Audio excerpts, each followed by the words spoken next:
Hi, this is a second video of my, I guess I don't know if I'm gonna make a series, but anyway, today I'm going to be changing brakes on a 2004 Chevy Avalanche, yeah, back brakes. So I'm going to be changing rotor and pads.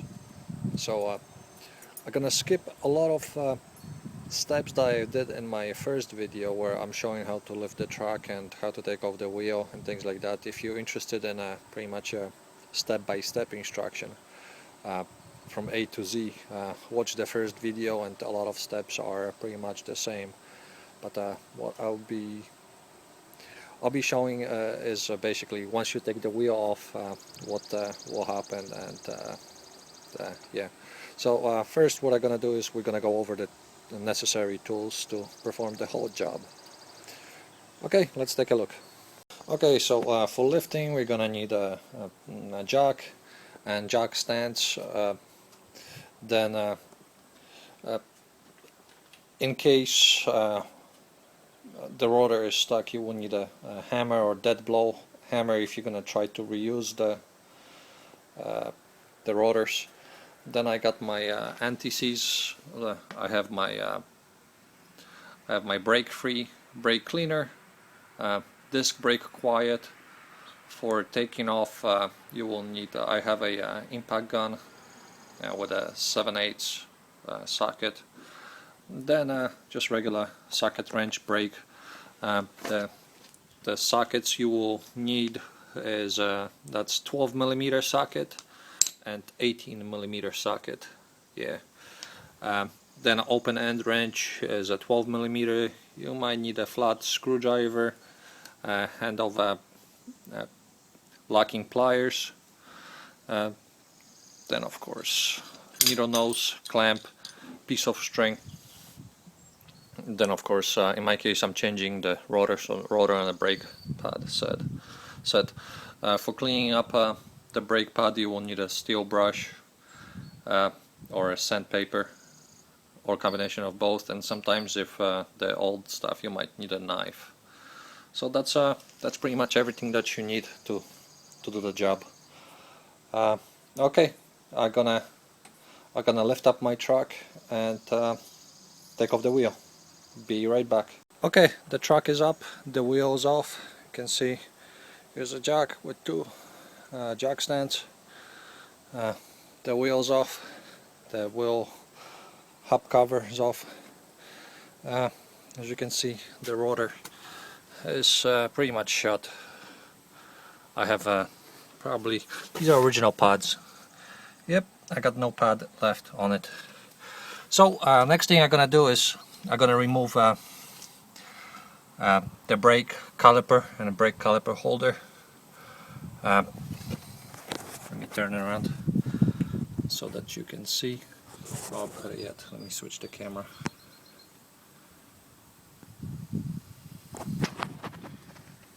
Okay, so here's so you can see better now. This is the brake caliper, and the 18mm brake caliper holder is right over here.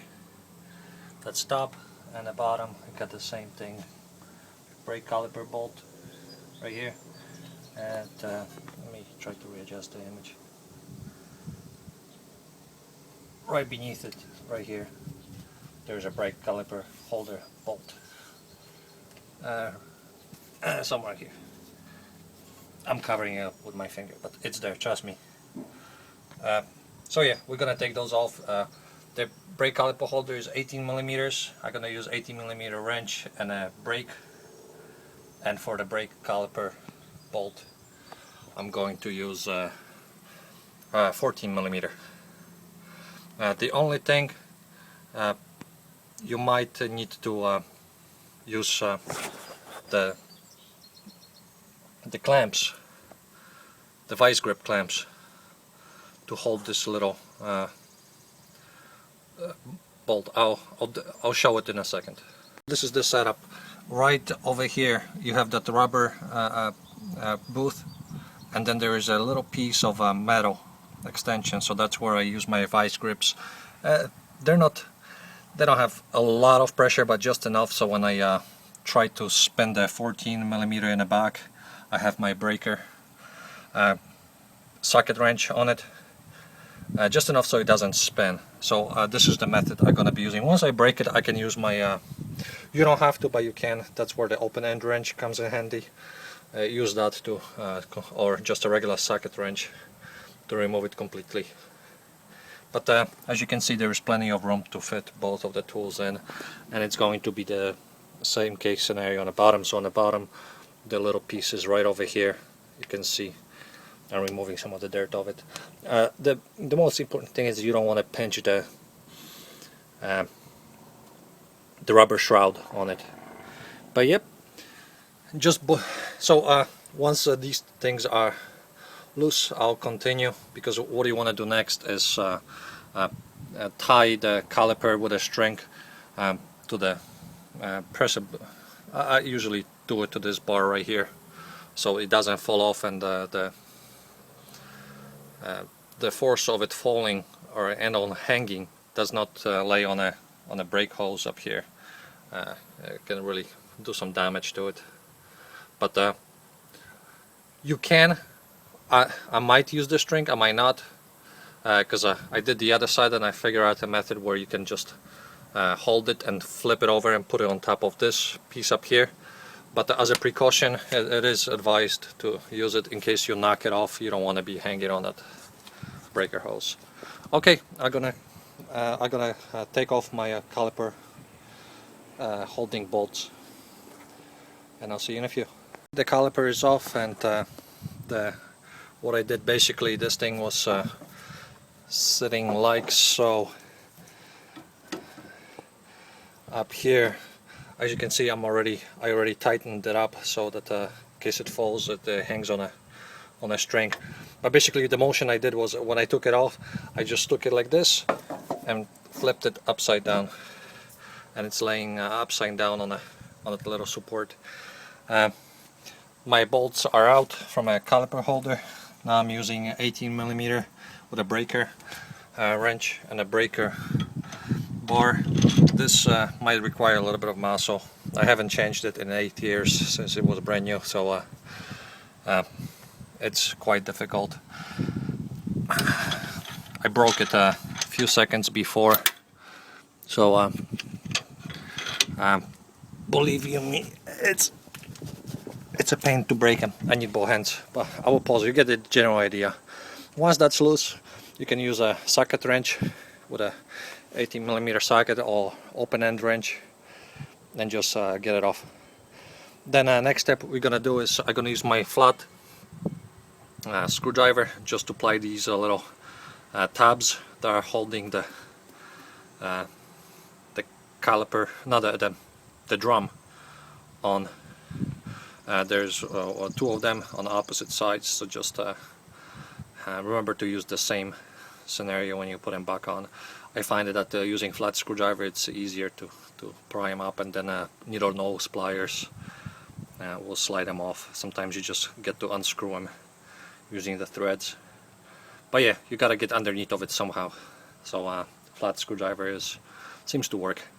Okay, I'm gonna take the bracket off, and then take the caliper off. Okay, see you in a few. Okay, so my caliper holder bracket is off with the brake pads. I got the little shims off of it too. There they are. That's probably, taking off those shims is probably the most difficult part about the whole job. Well, I'm breaking the screws if you, if they're somewhat seized. It's getting a little windy here. So yeah, now I gotta the drum should just come right off. Yeah, as you can see, it's coming off. Yeah, so I'm gonna, once I take it off, let me try to see if I can do it with one hand. Yep, here we go. It's off. It's shut. What I'm gonna do is the bad part about this wheel is not too bad. On the other wheel, this shroud up here was pretty much gone. I can see I have some corrosion on this one as well up here. I got since emergency brakes are only used, just to keep the truck in. I don't use them often, they look good. I'm just gonna use my brake clean spray and clean them off. If they were bad, then if I ever are to change it, I'll make another video how to they get changed. But they look good. I got plenty of meat on them. I'm just gonna inspect them, make sure they don't have any cracks, and it looks like they don't. Yeah, like I said, I'm just gonna clean it off and install new drum right in the same spot. Okay, see you in a sec. Okay, so that's all cleaned off. While I'm at it, here's the new drum. I'm just gonna take a little bit of my brake clean and clean the. What they do is they put they package the brake drums with and there's some glue, not glue, oil. They put some grease on it, basically to keep it nice and shiny for the new customers. I'm just gonna spray it to remove all that stuff. You don't need a lot, just basically just to get it off, all the oil. And that's done. I'm gonna install it right back on it, on my lugs, and put those little shims that are sitting there right beside the screws. After that, I'm going to go and clean off the caliper holder. And if your brake pad set did not come with the shims, you're gonna have to clean those shims off. Watch my previous video showing how to do that. But yeah, I'm gonna use my little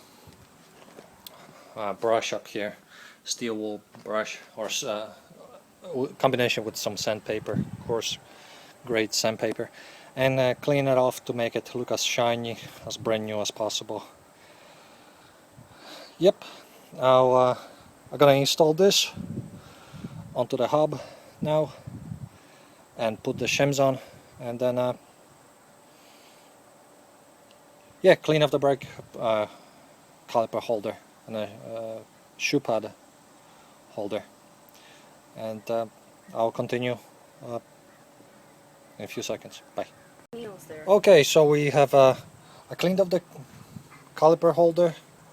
I pressed in using the clamp and an old brake pad. I pressed in the cylinders of the caliper. Now I'm gonna remove this little metal clip in here. Just keep an eye on it and make sure you know what it looks like. If you don't have a new one, you want to clean it off and put it back right the way it came out. My shims are sprayed. You can see all the new shimming hardware and new brake pads are right here. So next what I'm going to do is install the brake holder. Oh, I pulled out these things. They just pull out. I put some extra anti-seize grease on it, and I'm going to be installing the holder and the brake pads on it, and then I'll take a quick video how to put the caliper back on. And we're almost done. Okay, see you in a few. Okay, the holder is on, the brake pads are on. You can see I got new shims, and they're supposed to just snap in. The pads are in. I use the old pads, just you can see where the imprints are on the old one, to see which pad goes in which location, as kind of a guide. So now I just gotta replace this guy. Snaps out, new one snaps in. I'm gonna put a little bit of a I press these in using the C-clamp. I'm gonna put a little bit of a brake quiet on this, just a little dub, so that they don't make noise, at least initially. They sit in properly. And yeah, once that's in, I'll show a quick video how to install the caliper back onto the pads. Okay.